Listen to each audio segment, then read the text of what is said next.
Senator Cruz. Thank you, Madam Chair. Thank you to each of the witnesses who are here today. Chief Comstock, please thank you for your service, and please express my gratitude to the men and women who were first responders who were there when this horrific tragedy occurred, and thank you for their courage and the difference that each of them makes in the community. Chair Homendy, let me thank you also for the professional way in which the NTSB has approached this accident. I think you have been a truth teller. I think you have managed to avoid politics and focus on the substance of what caused this accident and how we can prevent it. And so it's not that often that we get to thank a public official for doing a good and effective job. I think you provided also some helpful suggestions in your testimony that I'm certain the committee will look closely at the specific suggestions you put forward.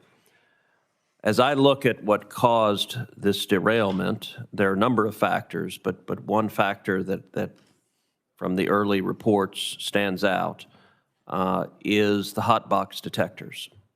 We now know that the terrain derailed past 3 hot box detectors prior to the derailment. 30 miles away, the reading was 38 degrees above ambient temperature.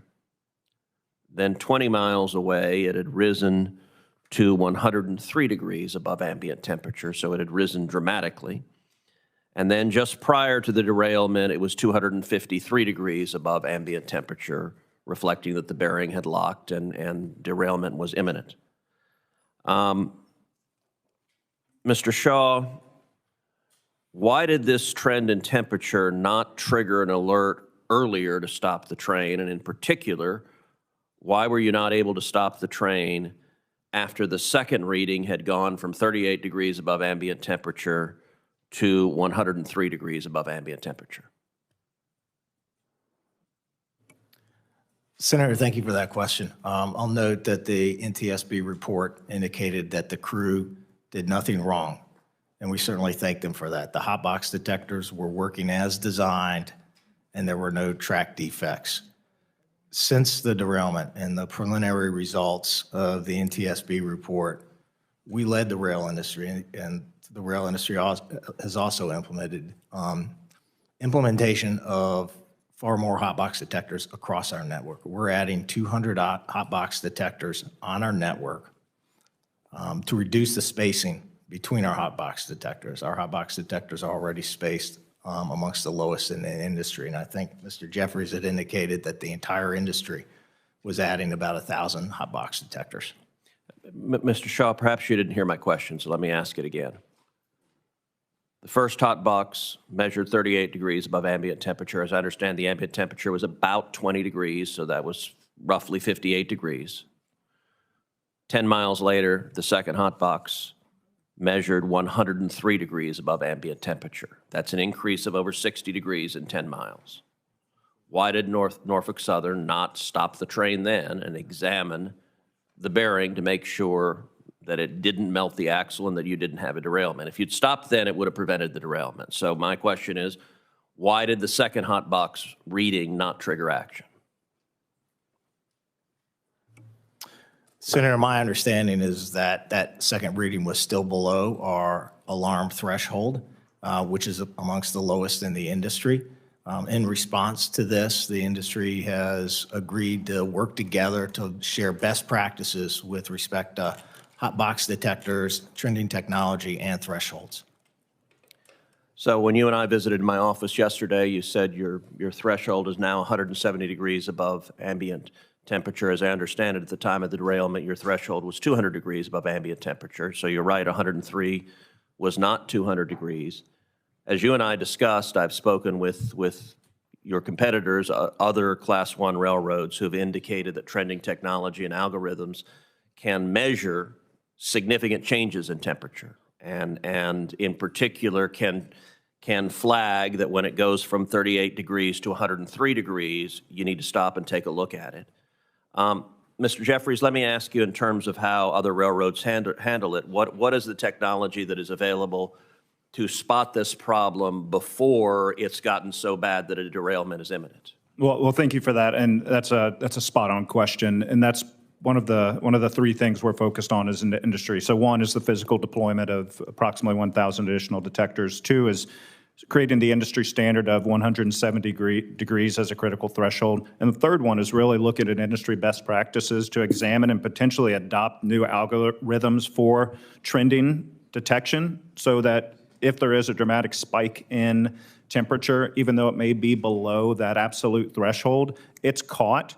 And so we've brought the entire industry together, and over the next month, we'll be reporting out, okay, what can we learn from each other, and what are the best practices we can adopt, and what other steps need to be taken based on the information we have and the predictive analytics we can put into place. And if I could ask one final question, Yes, and Mr. Whitaker was trying to weigh in there. I don't know if you Oh, wanna Mr. hear Whitaker, from him or sure. not. If- I don't know I if you didn't want- see that, but sure, I would welcome you. Thanks for acknowledging Senator Cruz. I'd like to just make note that trending defect detect technology, from being in the cab of a locomotive, when we pass a defect detector, it trends to a office like Norfolk Southern and Atlanta, Georgia. It doesn't convey to the railroad crews, which is a problem in this incident as well as many others that still continue to this day. What we need as a train crew, which they say they listen, they haven't been listening for quite a while. We need to be notified whenever these trending detectors are seeing this car trend hotter. That way we can keep a better eye on it, or even stop, inspect that rail car. Sure. But as it stands right now, even after East Palestine, it's all about moving the train. That's all PSR is. That's all they care about. So right now, they tell the train crew to stop your train, set your brakes in a full service application, then release. And hopefully that releases whatever the case may be. When the safest cause case should be, we stop and go back and inspect. That's what the conductor's there for. That's why a two-person crew is essential. So that's very helpful. So you're saying, if I'm hearing you right, that having real-time reporting of what the sensors are showing for the conductor, the engineer, would be helpful. Mr. Jeffries, are there technological barriers? Are there impediments to giving the crew real-time reporting of what's happening? So I can't get into the technicalities of that, but I will say one thing we are focused on with any sort of regulatory requirement on wayside detectors themselves is that we do need to be given the opportunity to evolve our technology, because continuous onboard detection is the next phase of sensors and detection. And so certainly that's something we're interested in and interested in further deploying and further developing. Well, as we're drafting this legislation, I would ask you to please, if there are technological issues we should know about, please let us know, because I have to say what Mr. Whitaker said there makes a lot of sense to me. And if there's a reason it's not yet feasible, we need to know about it, because that seems to me a reasonable element for legislation. Mr. Whitaker, yes, and my time's gone, but go ahead, Mr. Whitaker. I apologize. I do think it's very important to shed some light on this. It is feasible. The technology is there. Several days after East Palestine, we almost had a similar incident in Cleveland area on Norfolk Southern. The crew, the defect detector said no defects to the crew. The train dispatcher came on and said, hey, we have a report of a trending defect detector on the train. We need you to stop and inspect it. Immediately after that, the chief dispatcher, which is the person that controls the whole railroad, told them to keep going. If it were not for an eastbound train passing them and instructing them, hey, your train's on fire. Wow. Stop your train. And we set that car out. They had to walking speed this car 5 miles. So the technology is there. They're just raising and lowering their thresholds to move freight. Thank you. Thank you. Senator Markey. Thank you, Madam Chair. Thanks for watching, everybody. Make sure to hit that subscribe button.